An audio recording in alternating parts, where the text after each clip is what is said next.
Let's talk about COP27. The International Conference on Climate Change opens this weekend in Egypt. It's the first time since 2016 that the summit is happening on African soil, an opportunity for the continent to address urgent issues. For example, according to some estimates, Africa loses between $7 to $15 billion a year due to climate change, despite only emitting less than 4% of global emissions. By comparison, industrialized countries like the US, Canada, China, Japan, and large parts of Western Europe have contributed about 50% of planet-warming greenhouse gases over the past 100 years. As a result, African countries now see more extreme weather like massive floods and recurring droughts. So, at COP27, African governments will push hard for a deal to tackle the impact of climate change. One of those countries in the Sahel is Niger. Its foreign minister, Hassoumi Massoudou, believes the region needs a huge financial package. We have estimated that $440 billion would be needed between 2018 and 2030 to be able to face the climate challenge in the Sahel region, especially to adapt to and mitigate the damage. So these climate issues are global issues for humanity. They require global solidarity. We have drought here because of the actions of others.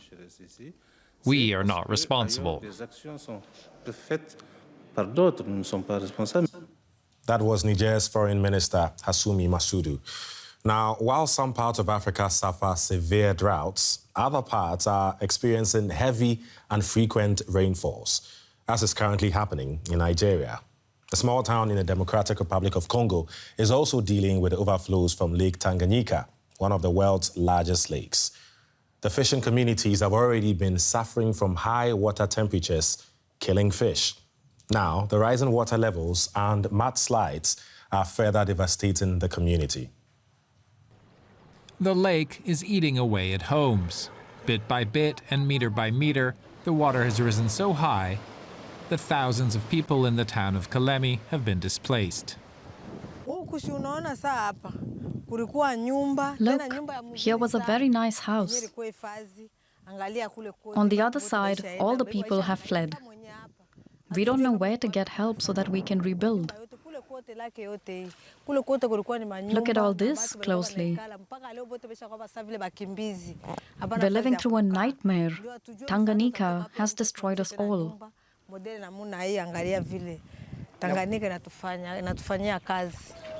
Tanganyika is the world's second deepest freshwater lake. Local residents depend on its fish to make a living, but rising water temperatures have killed mass amounts of fish. On top of that, the lake has become a danger to the people it once fed. Floods and storms are common in tropical countries like the Democratic Republic of Congo, but climate change is now making them more frequent and more severe. Now when it rains, the earth slides. That's washed huge chunks of silt into the lake and caused water levels to surge. The rise, according to this official, has been very rapid. Lake Tanganyika has risen to a level of more or less 5 to 6 meters in height and advanced 200 to 250 meters inland towards the continent in 3 years.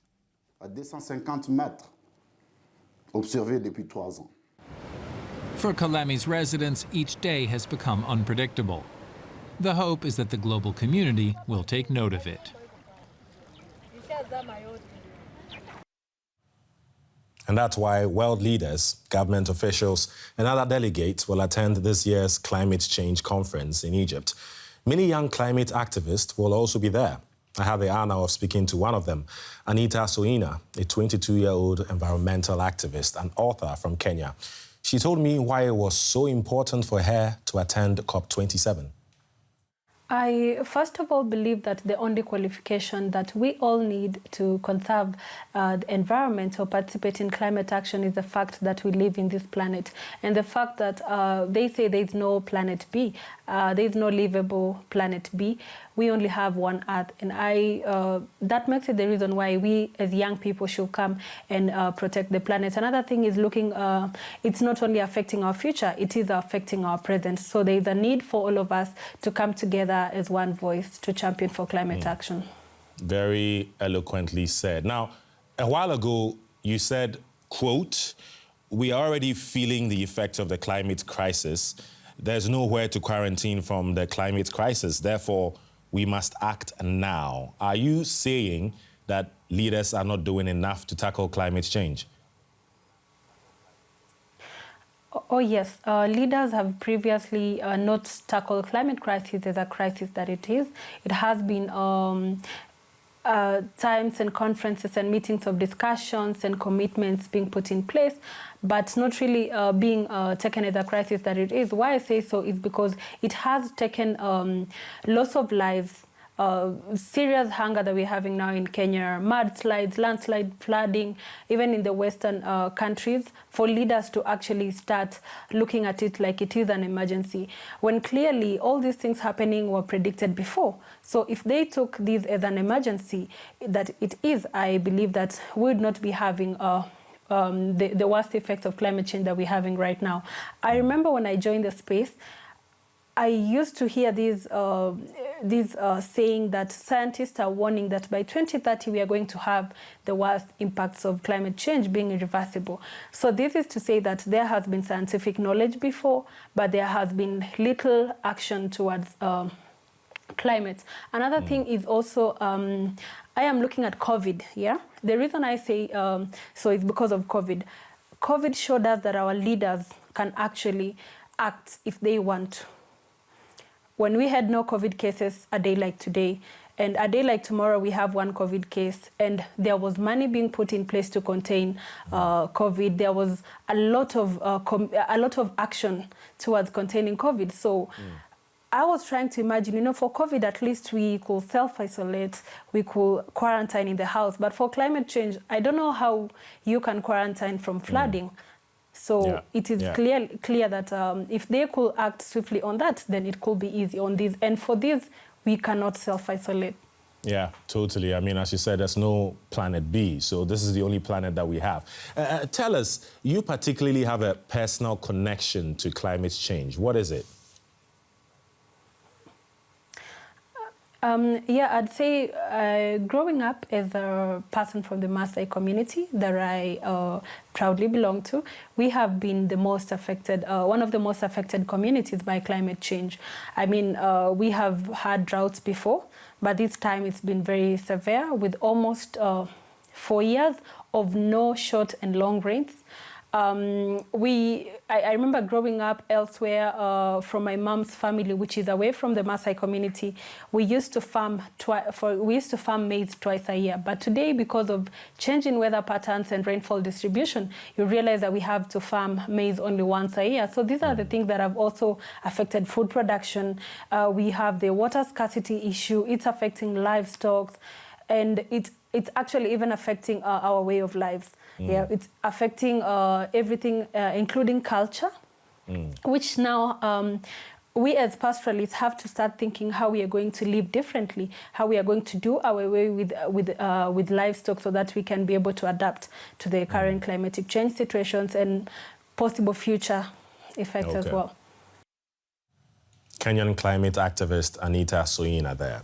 So what does Africa need to tackle climate change? That's a question I put to Chukwumerije Okereke, a professor of global climate and environmental governance at Alex Ekwueme Federal University in Nigeria. So 5 things, basically. First, there needs to be a clear plan. Second, there needs to be a clear policy. Third, there needs to be finance. Fourth, there needs to be technical capability. And the fifth one, there needs to be strong international collaboration. Actually, when you look at African countries, you see that many of them have already ticked the box in about 2 or 3 of those. So nearly all African countries have a big ambition to tackle climate change as contained in their nationally determined contribution. Some African countries have already gone ahead to make net zero pledges. For example, Nigeria has a net zero pledge by 2060 and also has a National Climate Change Act.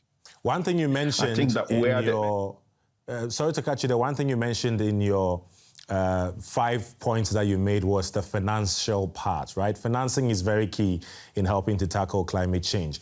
And we know that Africa is going to feel the effects more, while the main polluters, maybe not so much. But pledges and commitments have been made by the industrialized nations, but they have not been kept. Why is Africa not getting the help it needs?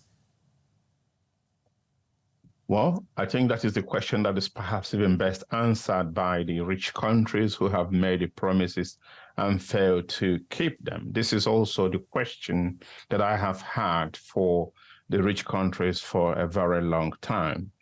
They often say that there is no money, but what we saw with the COVID-19 was that when they needed the money, they were able to get it. So how optimistic are you that world leaders will, at the end of COP27, walk the talk? I would like to be, but unfortunately, I'm not very optimistic. The challenge is that COP27 is taking place at a time of very difficult geostrategic landscape with the war in Ukraine, but also the midterm election that is coming in the United States. And so we do not know even that some of the big leaders will attend.